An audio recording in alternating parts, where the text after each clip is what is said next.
ಹೇಳಿದ್ನಲ್ಲ ಲಿಕ್ವಿಡ್ ಇದೆಯಲ್ಲ, ಅದು ಪ್ಯಾರಫಿನ್ ಲಿಕ್ವಿಡ್ ಅಂತೇಳಿ, ಅದನ್ನು ಒಂದು ಸಾಣಗೆಲ್ಲ ಬೇರೆ ಇಟ್ಕೊಂಡು ಅಜ್ಜಿ ಕೊಟ್ಟಿರೋ ಬೇರೆ ಹಾಗೆ ತೇಯ್ದು ಇದು ಮಾಡಿ ರೆಡಿ ಮಾಡಿ ಇಟ್ಕೊಂಡಿರ್ತಾಳೆ. ಅಷ್ಟೊತ್ತಿಗೆ ಒಳಗಡೆ ಹೋಗಿ ಒಂದು ಪಾತ್ರೆ ತಗೊಂಡೋಗಿ ಒಳಗಡೆ ಕೆಂಡ ತಗೊಂಬಂದು ಒಲೆ ಮೇಲೆ ಅಲ್ಲಿ ಇಟ್ಟೆ ಮಾಡ್ತಾ ಈ ತೇಯ್ದಿರ್ತಾರಲ್ಲ ಲಿಕ್ವಿಡ್ ಇದನ್ನು ಅದಕ್ಕೆ ಸುರಿತಾಳೆ. ಸುರಿದಾಗ ಬುಗ್ಗಂತ ಹೊಗೆ ಬರುತ್ತೆ ಬೇರೆ ಬೇರೆ. ಆವಾಗ ಆಶ್ಚರ್ಯ ಆಗುತ್ತೆ. ಆ ಕತೆ ಒಳಗೆ ಬೇರೆ ತೇದು ನಿನ್ನ ಗಂಡನೇ ಕುಡಿಸು ಮಾಡು, ನಿನ್ನ ಗಂಡ ಸರಿ ಆಗ್ತಾನೆ ಅಂತ ಒಂದು ಕುರುಡವ ಹೇಳಿರ್ತಲ್ಲ, ಆ ಕತೆ ಅದನ್ನು ಮಾಡ್ತಾಳೆ. ಹಂಗೆ ಮಾಡ್ತಾಳೆ.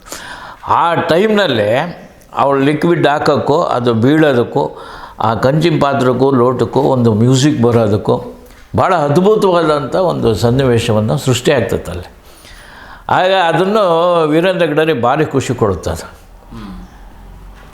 ಒಟ್ಟು ಟೋಟಲಿ ಆ ನಾಟಕ ಮುಗಿದಾಗ ಭಾಳ ಅದ್ಭುತವಾಗಿ ಮೂಡಿ ಬಂತು ಅಂತೇಳಿ ವೀರೇಂದ್ರ ಹೆಗ್ಗಡೆಯವರು ನಮ್ಮ ಮೇಕಪ್ ರೂಮಿನ ಹಿಂದ್ಗಡೆ ಬಂದು ಬೆಂತಟ್ಟಿ ಬ್ರಹ್ಮ ಭಾಳ ಚೆನ್ನಾಗಿ ಬಂತು ನಾಟಕ ಇದು.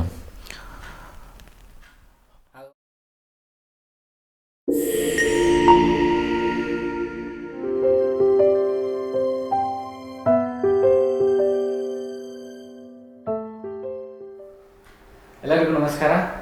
ಇವತ್ತು ನಮ್ಮ ಸಾಗರದ ಹಿರಿಯ ರಂಗಕರ್ಮಿಗಳಾದ ಸಿ ಟಿ ಬ್ರಹ್ಮಾಚಾರ್ ಅವರು ನಮ್ಮ ಜೊತೆಗಿದ್ದಾರೆ. ಅವರನ್ನು ಕಾರ್ಯಕ್ರಮಕ್ಕೆ ಸ್ವಾಗತಿಸೋಣ. ನಮಸ್ತೆ ಸರ್. ನಮಸ್ತೆ. ತಾವು ಸಾಗರದಲ್ಲಿ ಹಿರಿಯ ರಂಗಕರ್ಮಿಗಳು. ತಮ್ಮ ರಂಗ ಜೀವನದ ಬಗ್ಗೆ ನಮಗೆಲ್ಲ ತಿಳಿಸ್ಕೊಟ್ರೆ ತುಂಬ ರಂಗಕರ್ಮಿಗಳಿಗೂ ಯೂಸ್ ಆಗುತ್ತೆ, ಹಾಗೆ ರಂಗಾಸಕ್ತಿ ಇರೋರಿಗೂ ಕೂಡ ಒಂದು ಪರಿಚಯ ಆದಾಗುತ್ತೆ. ಒಂದು ರಂಗಭೂಮಿ ಬಗ್ಗೆ ಸಾಕಷ್ಟು ಹೇಳಬೇಕು ಅಂತಂದರೆ, ನಾವು ಭಾಳ ಚಿಕ್ಕ ವಯಸ್ಸು ಅವಾಗ. ನಮ್ಮ ತಂದೆ ಮೂಲಾತ್ಮ ನಾವು ಚನ್ನಗಿರಿಯವರು. ಚನ್ನಗಿರಿ ಅಂದರೆ ದಾವಣಗೆರೆ ಜಿಲ್ಲೆ. ಮೊದಲು ಶಿವಮೊಗ್ಗ ಜಿಲ್ಲೆ ಇತ್ತು. ನಂತರ ಅವರು ಚನ್ನಗಿರಿಯಿಂದ ಮೇಷರಾಗಿ ಇಲ್ಲಿ ಬಂದರು. ನಾವು ಆವಾಗ ಎಸ್ ಎನ್ ನಗರ ಕಡೆ ಇದ್ವಿ. ನಾವಲ್ಲೇ ಶಿವಪ್ಪನಾಯಕರದಲ್ಲಿ. ಆವಾಗ ನಾವು 3ನೇ ಕ್ಲಾಸು 4ನೇ ಕ್ಲಾಸು ಓದುವಂಥ ಒಂದು ಕಾಲ. ಆ ಸಂದರ್ಭದಲ್ಲಿ ನಮ್ಮಪ್ಪ ಒಂದಿಷ್ಟು ಜನ ಎಲ್ಲ ಗೆಳೆಯರೆಲ್ಲ ಸೇರಿ, ಈಗ ನಾವು ಇವರು ಎಸ್ ಎಸ್ ಕುಮಟ ಅಂತ ಇದ್ದರು, ಆಮೇಲೆ ಪಂಡಿತರು ಅಂತ ಇದೆ, ಲಕ್ಷ್ಮಣ್ ಪಂಡಿತರು ಅಂತೇಳಿ, ಹಿಂಗೆ ಅವರ ಆತ್ಮೀಯ ಸುಮಾರು ಜನ ಎಲ್ಲ ಗೆಳೆಯರೆಲ್ಲ ಸೇರಿ ಒಂದು ನಾಟಕ ಮಾಡಿದರು. ಎಚ್ ಎಮ್ ನಾಟಕ ಅಂತ ಒಂದು ನಾಟಕ ಮಾಡಿದ್ರು. ಕಳ್ಳೊಂದು ಮೊದಲ ನಾಟಕ ಅವ್ರದ್ದು, ನಮ್ಮ ಅಪ್ಪಂದು, ನನ್ನ ತಂದೆಯವರು ನಾಟಕ ಮಾಡಿದ್ರು. ಅವರು ಸದಾರಾಮಯ್ಯ ನಾಟಕ ಇಂಥವೆಲ್ಲ ನಾಟಕ ಮಾಡ್ತಾಯಿದ್ರು ಅಲ್ಲಿ. ಈಗ ಅಲ್ಲೊಂದು ಶಾಲೆ ಇದೆ ನೋಡಿರಿ, ಪ್ರೇಮ ಶಾಲೆ, ಸಂತೆ ಎಲ್ಲ ನಡೀತೈತಲ್ಲ, ಅಲ್ಲಿ ಆ ನಾಟಕಗಳೆಲ್ಲ ನಡೀತಾ ಇತ್ತು ಅವಾಗ. ಅವರು ನಾಟಕ ಮಾಡ್ಬೇಕಾದ್ರೆ ನಾವು ಹೋಗಿ ನಾಟಕ ನೋಡಿದ್ದು ಒಂದು ಇದು. ಅದ್ರ ಪ್ರೇರಣೆಯಿಂದ ನಮಗೂ ನಾಟಕ ಮಾಡಬೇಕು ಅಂತ ವಯಸ್ಸು. ಆವಾಗೇನು ನಾವು ಸುಮಾರು ಒಂದು 9-10 ವರ್ಷ ಹುಡುಗ. ಹೌದು, ಒಂದು ಪ್ರೇರಣೆ. ಅವರು ಒಂದು ಕಳ್ಳನ್ನು ಸದಾರಾಮಯ್ಯ ನೋಡೋಕೆ ಕಳ್ಳನ್ನು ಪಾತ್ರ ಮಾಡಿದ್ರ. ಆಮೇಲೆ ಹಿಂಗೆ ಅದು ಒಂದು ಪ್ರೇರಣೆ. ಎರಡನೇದು ಯಕ್ಷಗಾನ, ನಮ್ಮ ಮಲೆನಾಡಿನ ಯಕ್ಷಗಾನ ಇದೆಯಲ್ಲ, ಇವೆರಡು ನಾಟಕ ನೋಡಿ ನಮಗೂ ತಲುಪು ಬಂತು, ನಾಟಕ ಮಾಡಬೇಕು ಅಂತ ಒಂದು. ಹೀಗೆ ನಾವು ಮಿಡ್ಲ್ ಸ್ಕೂಲ್ನಾಗ ನಾಟಕ ಮಾಡಿಸಿದ್ರು. ನಮ್ಮ ಅಪ್ಪ ಎಲ್ಲ ಅವಾಗ ಮಿಡ್ಲ್ ಸ್ಕೂಲ್, ಈಗ ತಾಲೂಕು ಆಫೀಸ್ ಆಗಿದೆಯಲ್ಲ, ಅದು ಮಿಡ್ಲ್ ಸ್ಕೂಲ್ ಇತ್ತು ಅವಾಗ. ನಮ್ಮ ತಂದೆ ಅಲ್ಲಿ ಬಂದರು ಟ್ರಾನ್ಸ್ಫರ್ ಆಗಿ. ಅಲ್ಲೂ ಸ್ಕೂಲ್ದಾಗೆಲ್ಲ ನಾಟಕ ಮಾಡಿಸೋರು. ಅವಾಗೆಲ್ಲ ನಾವು ಅವರೇ ನಿರ್ದೇಶನ ಮೇಷ್ಟ್ರುಗಳದ್ದೇ ಆವಾಗಲೇ ನಾಟಕ ಮಾಡಿಸೋದು ಎಲ್ಲ ಆಯಿತು. ನಂತರದಲ್ಲಿ ಹೈಸ್ಕೂಲಿಗೆ ಬಂದ್ವಿ. ಹೈಸ್ಕೂಲ್ನಲ್ಲಿ ನಾಟಕ ಮಾಡ್ತಾ ಇರ್ಬೇಕಾದ್ರೆ ನಾನೇ ನಿರ್ದೇಶನ ಮಾಡೋದು. ನಮ್ಮದೇ ಒಂದು ಬ್ಯಾಚ್ ಮಾಡಿ ನಿರ್ದೇಶನ ಮಾಡಿ ಸ್ಕೂಲ್ ಡೇ ಒಳಗೆಲ್ಲ ನಾಟಕ ಮಾಡ್ತಾ ಇರ್ಬೇಕಾದ್ರೆ ರಾಮಸ್ವಾಮಿಯವರು ಅಂತ ಒಬ್ಬರು ಇದ್ದರು. ನೋಡಿದರು ನಾಟಕ ಎಲ್ಲ ಆಗಿ ಒಂದು ವಾರ ಆದಮೇಲೆ ಬಂದು ಶಾಲೆಯೆಲ್ಲ ಕರೆದು, ಬಾಯಲ್ಲಿ ನಿನ್ನೆ ಬೇರೆ ಕಡೆ ಸೇರಿಸ್ತೀನಿ, ನಿನಗೆ ನಾಟಕದ ಬಗ್ಗೆ ಒಲವಿದೆ ಅಂತೇಳಿ ನನಗೆ ಉದಯ ಕಲಾವಿದರು NR ಮಾಸೂರು ಅವರಲ್ಲಿ ಬಂದು ಸೇರಿಸಿದ್ರು. ಉದಯ ಕಲಾವಿದರ ಅಟ್ಟ ಅಂತೇಳಿ ಭಾಳ ಫೇಮಸ್. ಇವತ್ತಿಗೂ ಇಡೀ ನಮ್ಮ ಕರ್ನಾಟಕದಲ್ಲಿ ಉದಯ ಕಲಾವಿದರು ಅಂದರೆ ಅರ್ಥ ಆಗೋದಿಲ್ಲ, ಉದಯ ಕಲಾವಿದರ ಅಟ್ಟ ಅಂದರೆ ಅರ್ಥ ಆಗ್ತಾ ಅಂತ ಇರೋದು. ಆ NR ಮಾಸೂರ ಗರಡಿಯಲ್ಲಿ ನಾನು ಪಡಗಬೇಕಂತ ಒಂದು ಸಂದರ್ಭ ಬಂತು. ಬಟ್ ನಾನು ಸ್ವಲ್ಪ ದಡ್ಡ, ನಾವು ಬಯಲಸೀಮೆಯಿಂದ ಬಂದಂಥ ಹುಡುಗರಲ್ಲ. ಈ ಮಲೆನಾಡಿನ ಭಾಷೆಗೂ ಬಯಲಸೀಮೆ ಭಾಷೆಗೂ ಭಾಳ ವ್ಯತ್ಯಾಸ ಆಗ್ತಾಯಿತ್ತು. ನನಗೊಂದು ಸ್ವಲ್ಪ ಅಕಾರ ಇಕಾರದ್ದು ಸಮಸ್ಯೆ ಇತ್ತು ಅವಾಗ. ಆವಾಗ ಅವರು ಅದೆಲ್ಲ ಕಂಡು ಹಿಡ್ಕೊಂಡು ನನ್ನನ್ನು ಭಾಳ ಒದ್ದು ತಿದ್ದಿದ್ದಂಥ ಮನುಷ್ಯ ಎನ್ ಆರ್ ಮಾಸೂರ್ ಅವರು. ಅವರು ಭಾಳ ಯಾವಾಗ ಅಂದರೆ ಸಣ್ಣ ನಾಟಕ ಅಂದರೆ ಒಂದು ಸ್ವರ್ಗಕ್ಕೆ ಮೂರೇ ಬಾಗಿಲು ಅಂತ ಶ್ರೀರಂಗರ ನಾಟಕ. ಅದರೊಳಗೆ ಏನಿಲ್ಲ, ಒಂದು ಗೋಣಿ ಚೀಲ ತೊಡ್ಕೊಳೋದು, ಬರೆ ಮೇಲೆ ಇರೋದು, ಒಂದು ಇಟ್ಕೊಂಡು ನಿಂತ್ಕೊಳ್ಳೋದು, ಅದೇ ಒಂದು ಪಾತ್ರ ಫಸ್ಟು ಕೊಟ್ಟಿದ್ದು ನನಗೆ. ಹಿಂಗೆ ನಂತರದಲ್ಲಿ ಬೇರೆ ಬೇರೆ ಪಾತ್ರ, ಐವನದಲ್ಲಿ ಒಂದು ಒಳ್ಳೆ ಮುಖ್ಯವಾದ ಪಾತ್ರ ಗಿರೀಶ್ ಕಾಸರವ್ರದ್ದು. ಇಂಥದ್ರಾಗೆಲ್ಲ ಮಾಡ್ತಾ ನನಗೆ ಒಂದು ದಾರಿ ಕಾಣ್ತಾ ಬಂತು. ಭಾರಿ ಆಮೇಲೆ ಮುಖ್ಯವಾದ ಪಾತ್ರಗಳನ್ನೆಲ್ಲ ಶ್ರೀರಂಗರ ನಾಟಕಕ್ಕೆಲ್ಲ ಕೊಡ್ತಾ ಬಂದರು. ಅದರ ಒಳಗಡೆ ನಮ್ಮ ಡಿ ವಿ ಶಿವರಾಮಯ್ಯ ಅಂತ ಇದ್ದ, ಅವನು ಅಷ್ಟೇ. ಅವನು ಮಾಸೂರು ಮಾತ್ರ ಈ ರಂಗಭೂಮಿ ಬಗ್ಗೆ ಸಾಕಷ್ಟನ್ನು ನನಗೆ ಮಾಹಿತಿಯನ್ನು ಹೇಳ್ತಾ ಬಂದರು. ಲೈಟ್ ಬಗ್ಗೆ, ಮೈಕ್ ಬಗ್ಗೆ, ಆಮೇಲೆ ಕಾಸ್ಟ್ಯೂಮ್ ಬಗ್ಗೆ, ರಂಗಸಜ್ಜಿಕೆ ಅಂದ್ರೇನು, ಬಣ್ಣ ಬಳ್ಕೊಳೋದು ಹೆಂಗೆ ಅಂತೇಳಿ ಎಲ್ಲ ಉದಯ ಕಲಾವಿದರಲ್ಲೇ ನನಗೊಂದು ಫೌಂಡೇಶನ್ ಆಗ್ತಾ ಬಂತು. ಇದು ಆಮೇಲೆ ಅಷ್ಟೊತ್ತಿಗೆ ಸ್ವಲ್ಪ ದಿವಸ ನಮ್ಮ ತಂದರಿಗೆ ಮತ್ತು ಅನಂತಪುರ ಟ್ರಾನ್ಸ್ಫರ್ ಆಯಿತು. ನಾವು ಅಲ್ಲೊಂದು 3-4 ವರ್ಷ ಅನಂತಪುರದಲ್ಲೇ ಇದ್ವಿ. ಅನಂತಪುರದಲ್ಲಿ ಹೈಸ್ಕೂಲ್ನಲ್ಲೇ ಎಲ್ಲ ನಾನೇ ನಿರ್ದೇಶನ ಮಾಡೋದು. ಆಮೇಲೆ ಅಲ್ಲಿ ಅಳಿಯ ದೇವರು ಅಂತ ಒಂದು ನಮ್ಮ ದಾಸರ ದೀಕ್ಷಿತ್ ಅವ್ರದ್ದು ನಾಟಕ, ಅಲ್ಲಿ ನಾನು ನಿರ್ದೇಶನ ಮಾಡಿ ಸ್ಕೂಲ್ನಾಗೆಲ್ಲ ಆಡಿ ಆಯಿತು. ಮತ್ತೊಂದು 3-4 ವರ್ಷ ಮತ್ತೆ ಪುನಃ ಇಲ್ಲಿ ಸಾಗರಕ್ಕೆ ಬಂದೆ. ಸಾಗರಕ್ಕೆ ಬಂದಮೇಲೆ ಮತ್ತೆ ಮಾಸೂರು ಉದಯ ಕಲಾವಿದ್ರಿಗೂ ಹೋಗೋ ಶುರು ಮಾಡಿದೆ. ಆವಾಗ ಹಿಂಗೆ ಒಂದು ನಾಟಕದಾಗ ಮಾಡ್ತಾ ಇರ್ಬೇಕಾರೆ ಯಾರಿಗೆ ಮಾಡ್ತೀವಿ ಅಂತ ಒಂದು ಅದ್ಭುತವಾದಂಥ ನಾಟಕ ಶ್ರೀರಂಗರದು. ಮೈಸೂರಲ್ಲಿ ನಾಟಕ ನಡೀತಾ ಇತ್ತು, ಶೋ ನಡೀತಾ ಇರೋ ಸಂದರ್ಭದಲ್ಲಿ ಅದರಲ್ಲಿ ವಿಶೇಷ ಏನಂದರೆ ಒಂದು ಸಂಗೀತ ಬರುತ್ತೆ. ಸಂಗೀತ ಬಂದ ತಕ್ಷಣ ಪರದೆ ತೆಗಿಬೇಕು. ಪರದೆ ತೆಗೆದಾಗ ಒಂದು ಗಂಡು ಒಂದು ಹೆಣ್ಣು ಒಂದು ನಾಯಿ ಬೆಕ್ಕಂತರ ಕೂಗ್ತಾರೆ. ಅದು ಆಮೇಲೆ ಮತ್ತೊಂದು ಏನೋ ಸೌಂಡ್ ಬರುತ್ತೆ, ಮುಚ್ಕೋಬೇಕು. ಮತ್ತೇನೋ ಹಿಂಗೆ ಆಗುವಂಥ ಸಂದರ್ಭದಲ್ಲಿ ಪರದೆ ತೆಗಿಯೋ ಟೈಮ್ನಾಗೆ ಲೈಟ್ ಬಂತು, ಲೈಟ್ ಬರೋ ಟೈಮ್ನಾಗೆ ಮ್ಯೂಸಿಕ್ ಬಂತು, ಎಲ್ಲ ಉಲ್ಟಾ ಆಗೋಗ್ಬಿಡ್ತು. ಆವಾಗ ಇವರು ಸೂತ್ರಧಾರ ಪಾತ್ರ ನಮ್ಮ ಗುರುಗಳು ಸಿಟ್ಟು ಬಂದುಬಿಡ್ತು ಅವರಿಗೆ. ಹಿಂಗಾಗೋಗ್ಬಿಡ್ತಲ್ಲ, ಮಾಡಿದ್ದು ಯಾರ್ಯಾರೋ ಎಡವಟ್ಟು ಮಾಡಿದ್ದು. ನನಗೆ ಸ್ಟೇಜ್ ಮ್ಯಾನೇಜ್ ನಾನು ಕರೆದ್ರೆ ಇದಾಕೆ ಹಿಂಗಾಯ್ತು ಅಂತೇಳಿ ಬೆನ್ನು ಬಗ್ಸಿ ಹೊಡೆದ್ಬಿಟ್ರಲ್ಲಿ. 5 ಬೆರಳು ಹಂಗೆ ಇತ್ತು. ಭಾಳ ಸಿಟ್ಟು ಬಂದುಬಿಡ್ತು. ನೀನೆಂತ ಮುದ್ಕೊಂಬಾರ, ನಾನು ನಿನ್ನ ನಾಟಕನೂ ಬೇಡ ಏನೂ ಬೇಡ ಅಂತೇಳಿ ಸ್ಟೇಜಿಂದ ಹೊರಗಡೆ ಬಂದು ನನ್ನ ಬ್ಯಾಗ್ ತಗೊಂಡು ಹೊರಟೆ. ಹೊರಡೋಷ್ಟೊತ್ತಿಗೆ ನಮ್ಮ ಬೇರೆ ಬೇರೆ ಕಲಾವಿದರೆಲ್ಲವೋ ಕೆಲಸ ಕೆಟ್ಟಲ್ಲ ಅಂತೇಳಿ ಮತ್ತೆ ಬ್ಯಾಗೆಲ್ಲ ಇಸ್ಕೊಂಡು ಸ್ಟೇಜಿಗೆ ದಬ್ಬಿದ್ರು. ಸ್ಟೇಜಿಗೆ ದಬ್ಬಿದಾಗ ಚಪ್ಪಾಳೆ ಪ್ರೇಕ್ಷಕರದು. ಅದೇನೇನೋ ಅದ್ಭುತವಾದ ಸೀನು ಅಂತ. ಎಲ್ಲಿಗೆ ಹೋಗಿದ್ದು ನಿನ್ನ ಬಾಯಲ್ಲಿ? ನಾನು ಅವ್ರು ಎಷ್ಟು ಫೋರ್ಸಲ್ಲಿ ಮಾತಾಡಿದ್ರು, ಆ ಸಿಟ್ಟಿತ್ತಲ್ಲ ಹೊಡೆದಿದ್ದು, ಅಷ್ಟೇ ಫೋರ್ಸಲ್ಲಿ ನಾನು ಮಾತಾಡಿದೆ. ಮಾಡಾಯ್ತು. ಆಟೋಮೆಟಿಕಾಗಿ ನಾಟಕ ನಾವು ಮುಂದೆ ಚೆನ್ನಾಗಾಯ್ತು. ಆದರೆ ಆ ನಾಟಕದ ವಿಶೇಷ ಏನಪ್ಪ ಅಂದರೆ, ಆ ಬರೆದಿದ್ದಂಥ ಶ್ರೀರಂಗರ ಹೆಂಡ್ತಿ ಅವ್ರ ಎದುರಿಗೆ ಕೂತಿದ್ರು. ನಾಟಕ ಮುಗಿದ ಮೇಲೆ ಕರೆದ್ರು, ಮಾಸೂರ ಬಾಯಿಲೆ, ನಾನು ನಾಟಕದಾಗ ಎಲ್ಲೂ ಬರೆದಿಲ್ಲ ಹೊಡಿಬೇಕು ಅಂತೇಳಿ, ನೀನು ಯಾಕೆ ಹೊಡೆದವನೇ ಪಾಪ ಬಾಯಿಲೆ ನನಗೆ ಕರೆದು ಸಮಾಧಾನ ಮಾಡಿ ಇದೆಲ್ಲ ಆಗ್ತಿರ್ತವೆ.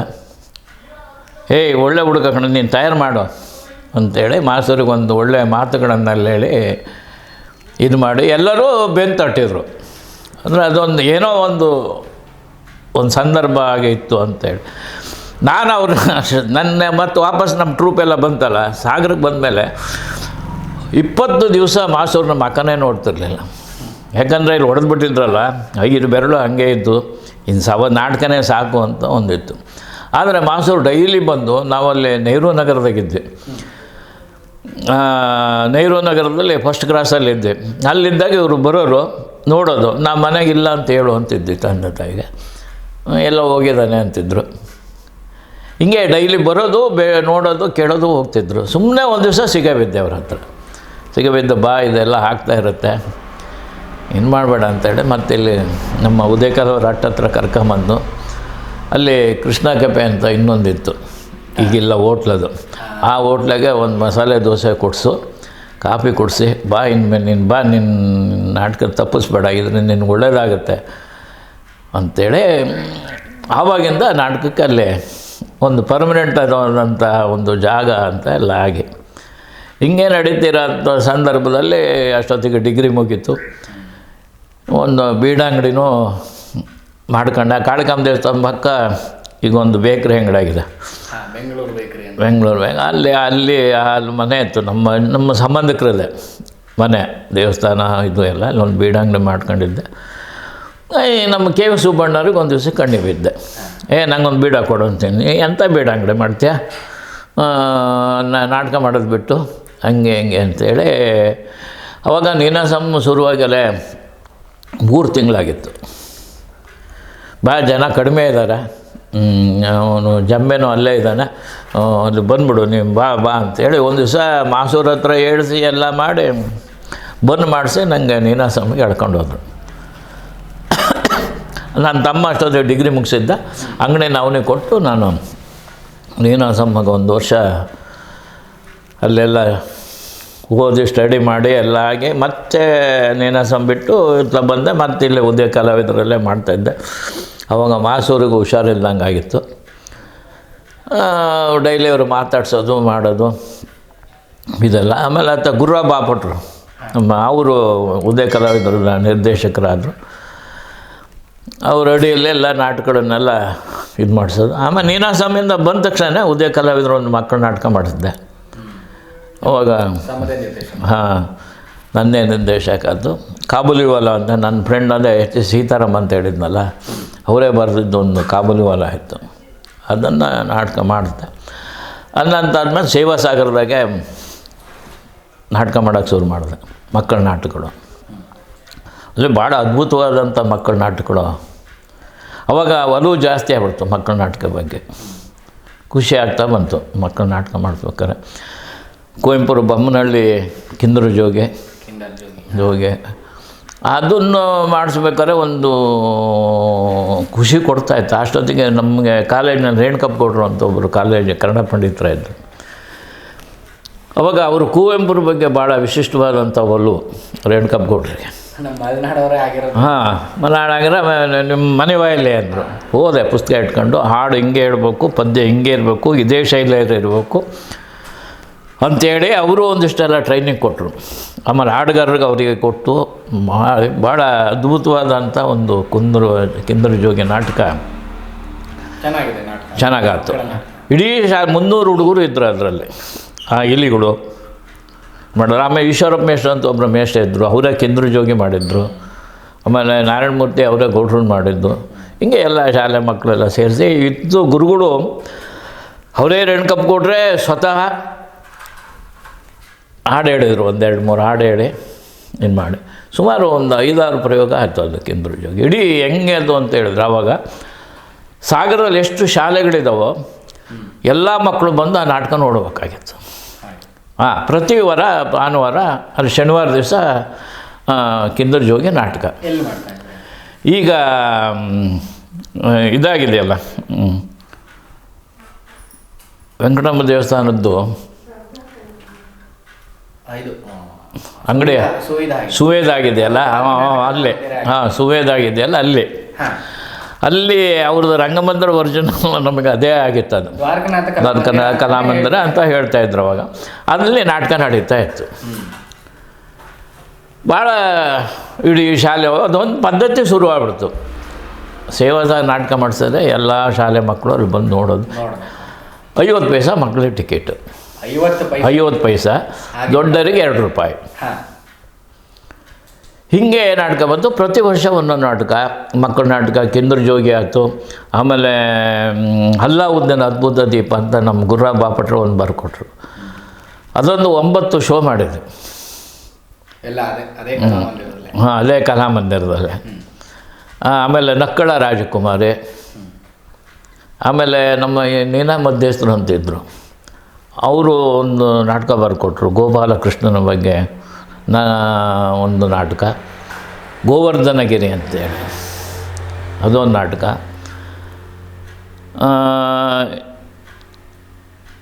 ಮತ್ತು ಸುಂದರಿ ಮತ್ತು ಮೃಗ ಅಂತ ನಾಟಕ. ಹೀಗೆ ಸುಮಾರು ಒಂದು 15 ನಾಟಕ 20 ನಾಟಕಗಳನ್ನಲ್ಲಿ ಸೇವಾಸಾಗರ ಪ್ರತಿ ವರ್ಷ ಮಾಡ್ತಾ ಆವಾಗ ಮಕ್ಕಳ ರಂಗಭೂಮಿ ಬ್ರಹ್ಮ ಅಂತಲೇ ಭಾರಿ ಫೇಮಸ್ ಆಗೋದು. ಹೆಚ್ಚಾಗಿ ನೀವು ಆಗ ಮಕ್ಕಳ ನಾಟಕದ ಬಗ್ಗೆನೇ ಅವಾಗೆಲ್ಲ ಹೆಂಗಪ್ಪ ಅಂದರೆ ಮಕ್ಕಳುಗಳೆಲ್ಲ ಕರಿತಿದ್ದರು. ಮಕ್ಕಳ ಬ್ರಹ್ಮ ಅಂತ ದೊಡ್ಡವ್ರು ಕರೆಯೋರು, ಮಕ್ಕಳ ಅಂಕಲ್ ಅಂತ ಕರೆಯೋರು. ಸೇವಾ ಸಾಗರ ಸ್ಕೂಲಿಗೆ ಮಾತ್ರ ಆ ಮಕ್ಕಳಿಗೆ ಸೇರಿಸ್ಕೊಂಡು ಅದಾದಂತ ಅಂತ ಫೇಮಸ್ಸಲ್ಲಿ ನನಗೆ ಬೇರೆ ಬೇರೆ ಎಲ್ಲ ಕಾಜೆಗೆ ಶುರು ಮಾಡಿದರು. ಬೇರೆ ಬೇರೆ ಊರಲ್ಲೆಲ್ಲ ಹೋಗಿ ಮಕ್ಕಳ ನಾಟಕ ಎಲ್ಲ ಇದು ಚಿಕ್ಕಮಂಗ್ಳೂರಲ್ಲಿ ಮಾಡಿಸ್ಕೊಂಬಂದೆ. ಚಿಕ್ಕಮಂಗ್ಳೂರಲ್ಲಿ ಪ್ರತಿ ವರ್ಷವೂ ನಾಟಕ ಮಾಡಿಸ್ತಿದ್ದಾನೆ ಮಕ್ಕಳು ಬೇಸಿಗೆ ಶಿಬಿರ. ಇಲ್ಲಿ ಬೇಸಿಗೆ ಶಿಬಿರದಾಗ ಅಲ್ಲೂ ಇಂಥದ್ದೇ ನಾಟಕನೇ ಬೇಕು ಅಂತ ಕೇಳೋರು. ಅಲ್ಲಿ ಫುಲ್ ಹೌಸ್ಫುಲ್ಲಲ್ಲಿ ಥಿಯೇಟ್ರು ಅಲ್ಲಿ ಕುವೆಂಪು ರಂಗಮಂದಿರ ಇದ್ದಂಗಿದೆ. ಅಲ್ಲಿ ಮಕ್ಕಳ ನಾಟಕ ನೋಡೋಕ್ಕೆ ಒಂದೊಂದು ಶೋಗೆ 4-5 ಶಾಲೆಯರು ಬಂದು ನಾಟಕ ನೋಡೋರಲ್ಲ. ಅಲ್ಲೂ ಅದೇ ಇದು ಮಾಡಿದ್ವಿ ಅವರಿಗೆ. ಅಲ್ಲೂ ಬೊಮ್ಮನಹಳ್ಳಿ ಕೇಂದ್ರ ಶಾಲೆ ಮಕ್ಕಳು ಎಲ್ಲ ಹೌದೌದು. ಅಲ್ಲ ಒಂದೊಂದು ಅದ್ಭುತ ದೀಪ, ಬೊಮ್ಮನಹಳ್ಳಿ ಕೇಂದ್ರ ಜೋಗಿ, ಆಮೇಲೆ ಈ ಥರ ಗೋವರ್ಧನಗಿರಿ ನಾಟಕಗಳು ಮಕ್ಕಳ ನಾಟಕನ ಅಲ್ಲಿ ಸುಮಾರು ಇದಾಯ್ತು. ಅಲ್ಲ ನಂತರದಲ್ಲಿ ವಿಶೇಷವಾಗಿ ಧರ್ಮಸ್ಥಳದಲ್ಲಿ ಒಂದು ನಾಟಕ ಮಾಡಿಸ್ದೆ. ಧರ್ಮಸ್ಥಳದಲ್ಲಿ ಒಂದು 10 ವರ್ಷ ರಂಗಸೇವೆ ಎಲ್ಲ ಮಾಡಿದಲ್ಲಿ. ಫಸ್ಟಿಗೆ SDM ಕಾಲೇಜಿನಲ್ಲಿ ನಮ್ಮ ಕೃಷ್ಣಮೂರ್ತಿ ಅಂತ ಒಬ್ಬರು ಗೆಳೆಯರಿದ್ದಾರೆ. ಅವರು ನನಗೆ ಒಂದು ಸ್ಕೋಪ್ ಕೊಟ್ಟರು. ಅವಾಗ ನೀನಾಸಂ ತಿರುಗಾಡ್ದಾಗ ಪರಿಚಯ ಆಗಿದ್ದರು ಅವರು ಪೂರ್ವಪೆ ಮನೆ ಇದ್ದವರು ಅವ್ರ ತಂದೆ ಎಲ್ಲ. ಅವ್ರ ತಂದೆ ಇಲ್ಲೇ ಪೂಜೆ ಮಾಡ್ಕೊಂಡಿದ್ರು ಅವರು. ಇವರು ಅಲ್ಲೇ ಉಜಿರೆ ಒಳಗಡೆ ಒಂದು ಸಿದ್ಧವನ ಗುರುಕುಲದಲ್ಲೇ ಓದಿ ಅಲ್ಲೇ ಮೇಷ್ಟ್ರಾಗಿ ಲೆಕ್ಚರ್ ಆದರು ಅವರು ನನ್ನ ಕರೆದು ಬಕ ಅಂತ ಒಂದು ನಾಟಕ ಮಾಡಿಸಿದ್ವಿ ಕಾಲೇಜಲ್ಲಿ. ಕಾಲೇಜ್ ಲೆಕ್ಚರ್ಸೇ ಒಂದಿಗೆ ತರಬೇತಿ, ರಂಗ ತರಬೇತಿ, ರಂಗ ತರಬೇತಿ ಮಾಡಿದ್ವಿ. ಮಕ್ಕಳ ನಾಟಕ ಅಲ್ಲ, ಬಕ ಅಂತ ಒಂದು ನಾಟಕ ಮಾಡಿಸಿದೆ. ಭಾಳ ಅದ್ಭುತವಾಗಿ ಎಲ್ಲ ರೆಡಿಯಾಗಿತ್ತು. ಹೆಂಗೆ ಅಂತ ಸ್ಟೇಜ್ ಇರಲಿಲ್ಲ ಅಲ್ಲಿ. ಆಮೇಲೆ ಎಲ್ಲ ರೂಮಿಂದು ಇದೆಲ್ಲ ಬೆಂಚೆಲ್ಲ ತಂದು ಒಂದು ಸ್ಟೇಜೆಲ್ಲ ಮಾಡಿ ಎಲ್ಲ ರೆಡಿ ಮಾಡಿ ಇನ್ನೇನು ಶೋ ಆಗಬೇಕು ಅನ್ನುವಂಥ ಸಂದರ್ಭದಲ್ಲಿ ಗುಡುಗು ಮಿಂಚು ಬಂದು ಮಳೆ ಸಿಕ್ಕಾಬಟ್ಟೆ ಆಗುತ್ತೆ. ಒಂದು ಮೈದಾನದಲ್ಲಿ ಹೊರಗಡೆ ಕಾಲೇಜಿನ ಹೊರಾಂಡದಲ್ಲೇ ಫುಲ್ ಮಳೆ ಬಂದು ರಾಡಿಯಾಗಿ ಕೊನೆಗೆ 1 ಗಂಟೆ ನಿಂತೋದು ನಾಟಕ ಶುರು ಮಾಡೋಂಥ ಟೈಮ್ನಲ್ಲಿ. ಅಮ್ಮ ಒಂದು ಮಳೆಯಲ್ಲಿ ನಿಂತ ಎಲ್ಲ ಆದಮೇಲೆ ಮತ್ತೆ ಶುರು ಮಾಡೋಣ ಅಂತೇಳಿ ಶುರು ಮಾಡಿದರು. ಭಾಳ ಅದ್ಭುತವಾದಂಥ ನಾಟಕ, ಜನರಿಗೆ ಖುಷಿಗಳು. ಅದೇ ಫಸ್ಟ್ ಟೈಮ್ ಅಂತ ನಾಟಕ ಉಜಿರೊಳಗೆ ಆಗಿರೋದು, ಬಕ ಅಂತ ಒಂದು ನಾಟಕ. ಕಾಲೇಜ್ ಪ್ರಿನ್ಸಿಪಾಲು, ಲೆಕ್ಚರ್ಸು ಎಲ್ಲರೂ ಇದ್ದರು. ಅಂಥ ಮಳೆ ಬಂದರೂ ಸುಮಾರು 1,000 ಜನ ಪ್ರೇಕ್ಷಕರು ಇದ್ರಲ್ಲಿ.